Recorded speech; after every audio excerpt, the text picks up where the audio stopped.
लोक काय म्हणतील ह्या विचारामध्येच आज असंख्य लोक जगत आहे। कुठलीही गोष्ट करायची जर म्हटली करत असाल तर पहिला विचार मनात येतो लोक काय म्हणतील।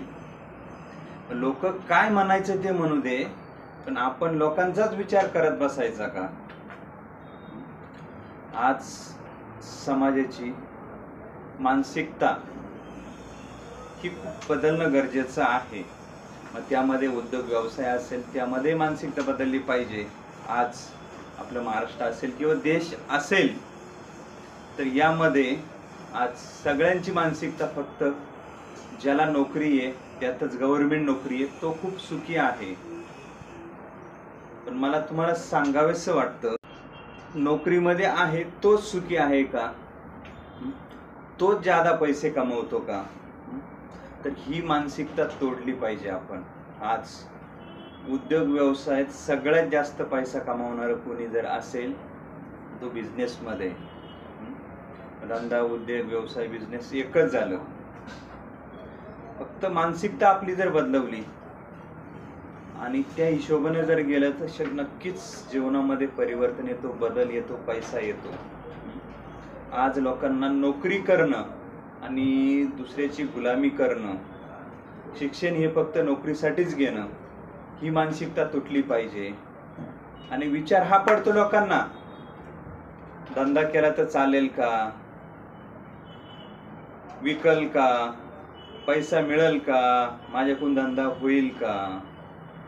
धंदा करावा ही तर माझी मनस्थिती आहे, याची पुढची मनस्थिती लोक काय म्हणतील ही फार मोठी आहे।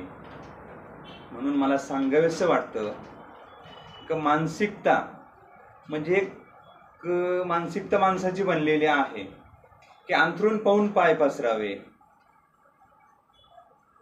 म्हणजेच थोडक्यात गाय दूध देती का, तर सगळेजण हो म्हणणार, हो देती नाही, काढावं लागतं। कोंबडी अंड देईल का?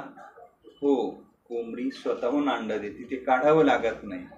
म्हणजे ह्या जे पॅटर्न बनलेले आहे हे पॅटर्न तोडणं गरजेचं आहे, तरच आपण उद्योग व्यवसायामध्ये डेव्हलप होऊ शकतो। आज बऱ्याचशा कॅटेगरी जर म्हटलं तर मारवाडी कॅटेगरी तुम्हाला कुठंच नोकरीमध्ये दिसणार नाही, सिंधी लोक कुठंच तुम्हाला नोकरीमध्ये दिसणार नाही। पण आपला समाज जर बघितला तर तलाठी, ग्रामसेवक, कंपन्या, इंजिनियर याच्यामध्ये भरमसाठ कॅटेगरी म्हणजे 90% जास्त कॅटेगरी आपली आहे। उद्योगधंद्यात नाही, उद्योग व्यवसाय त्यांनी करायचे आणि त्यांच्याकडे नोकऱ्या आपण करायच्या। मग आपण का उद्योग व्यवसाय करू शकत नाही? का करू शकत नाही याचं उत्तर नक्कीच तुम्ही कमेंटमध्ये करू शकता। भांडवल नसू द्या हो, उद्योग व्यवसाय हा दुसऱ्याच्या पैशावरती करायचा असो, स्वतःचे पैसे सेव्हिंग होतील 10-20 लाख रुपये, मग आपण चांगला उद्योग काढू। ही मानसिकता, हे सेव्हिंग करता करता आयुष्य संपत चाललेले, लोकांचं सेव्हिंगही झालं नाही, धंदा स्टार्ट झालेला नाहीये, बरोबर आहे की नाही? कुठलाही धंदा असू द्या, स्टार्टअप करायचं जर ठरवलं मग ते कोणतंही असू द्या, तर मग लोक पहिले म्हणतात चालत नाही। अरे बाबा, चालत नाही, ते चालवावं लागतं। धंदा आपोआप होत नाही, तो करावा लागतो। करता करता अनुभव वाढत जातो, धंदा डेव्हलप होत जातो। पण स्टार्टअप करणं गरजेचं आहे ना, बरोबर आहे की नाही? मनात एकच प्रश्न लोकांच्या घोंगवत असतो, माझं प्रोडक्ट विकलं जाईल का, मी करू शकतो का? कारण स्वतःवरतीच कॉन्फिडन्स नसतो। तर याचं उत्तर मिळतं धंदा करताना। धंदा असा करा तर त्याची मार्केटमध्ये गरज आहे, 100% चालणार। पण लोक धंदा करायचं म्हणजे कोणाला विचारणार? पहिले आपल्या मित्राला विचारणार, ज्याच्याशी आपलं जुळतं चांगलं मत त्याला विचारणार। आजूबाजूला शेजारी पाहिजे, मला असा धंदा करायचा, करू का?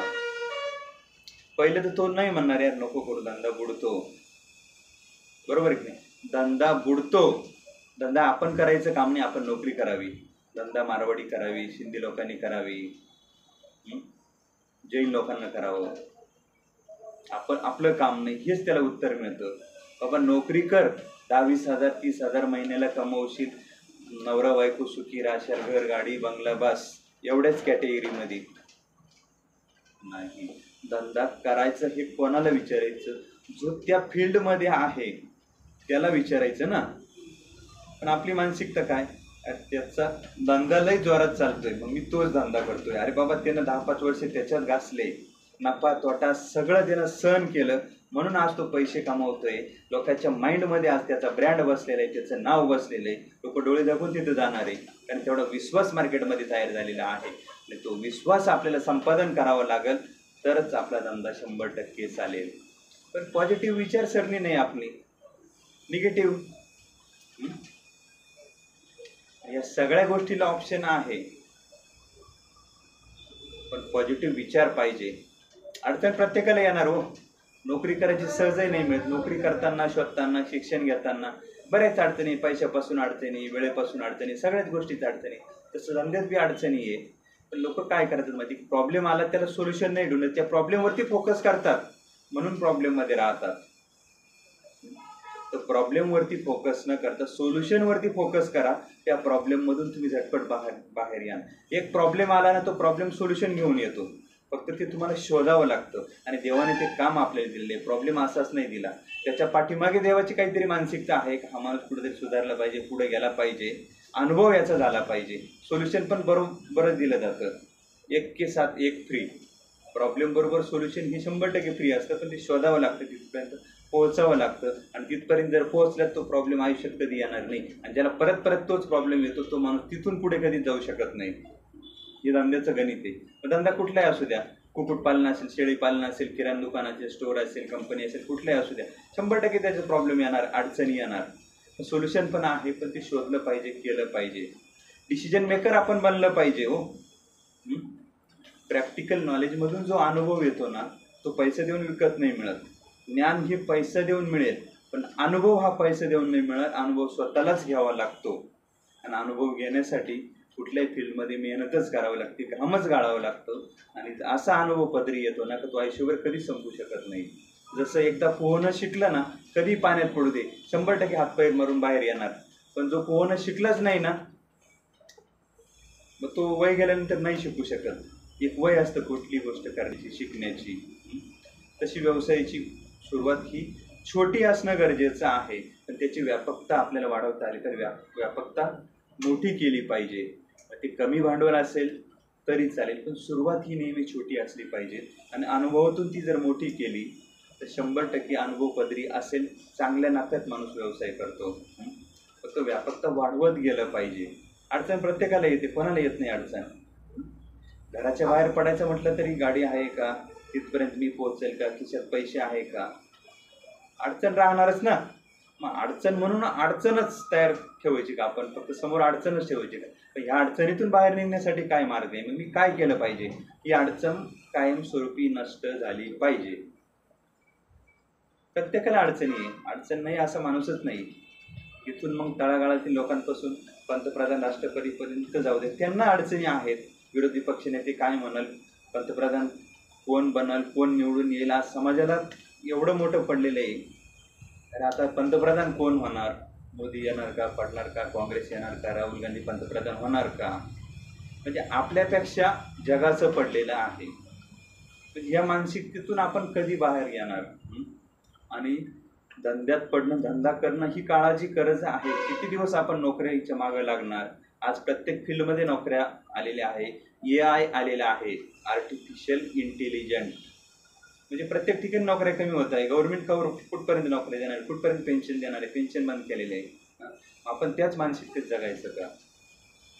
म्हणजे ॲटो सिस्टममध्ये आज धंदे चालले. अमेझॉन कंपनी आली, आज पूर्ण देश व्यापलेला आहे. ॲटो सिस्टमवरती पूर्ण धंदा चालतोय ना.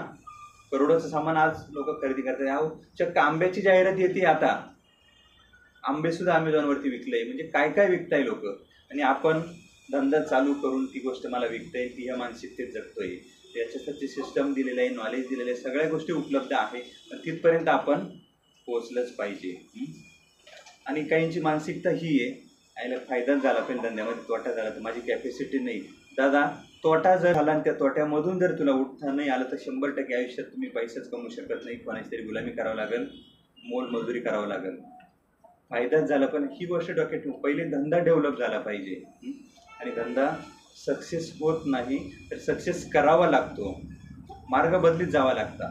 मी जे ठरवलं तेच होईल असं नसतं. तर अनेक धंद्यामध्ये नागमोडी वळणं येतात, अडीअडचणी येतात. तर त्याचा पर्याय शोधत शोधत पुढं चालत जाणं गरजेचं आहे. पण मी तिथं जर थांबलो तो संपला. म्हणून विचार बदला, 100% जीवन बदलेल.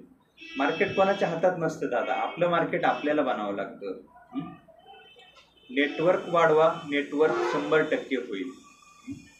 धंदा करताना नेटवर्क बिल्ड करणं म्हणजे नेटवर्क येणं. पैसा आपोआप येईल, पण तुम्ही चालत राहणं, काम करत जाणं, हे काम आपलं आहे. तर नक्कीच व्हिडिओ तुम्हाला आवडला असेल तर नक्कीच व्हिडिओला लाईक करा. चॅनलवरती नवीन असाल 100% सबस्क्राईब करा. धन्यवाद. Thank you so much. जय हिंद, जय महाराष्ट्र.